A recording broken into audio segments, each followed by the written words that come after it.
This man, in order to become a qualified vampire hunter, coated the surface of his axe with silver. The man wanted to use his formidable strength to avenge his parents, but facing undead creatures skilled in invisibility, he had to master combat techniques in darkness to survive the confrontations. During each training session, Jack was beaten black and blue, but he persevered through sheer willpower, because Jack understood that only by mastering superior martial skills could he eliminate the vampires who had killed his parents. It turned out that when he was young, Jack had witnessed his mother's murder with his own eyes, but being cowardly, he was powerless to help.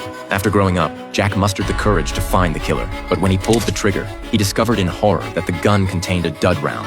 Fortunately, Jack quickly ducked into a house. He blocked the door with his body and hurriedly loaded gunpowder into his weapon. Jack finally knocked down the killer at the last moment. Thinking he had avenged his mother, he threw away the gun. But just as Jack was about to leave, he suddenly discovered the killer's corpse had vanished. While Jack was puzzled, a monster lunged at him. He was slammed hard into the ground by the creature. At this critical moment, a man suddenly appeared. Using just one hand, he flung the monster away. When Jack awoke, he found himself in an unfamiliar castle. Through conversation, he learned a shocking truth. His mother's killer was a legendary vampire. Fortunately, he had encountered the vampire hunter Mark and escaped death. Jack unhesitatingly begged Mark to take him as an apprentice. Eventually, Mark was moved by Jack's sincerity and agreed. But when choosing weapons, Jack rejected various firearms. He chose an incredibly heavy axe as his weapon.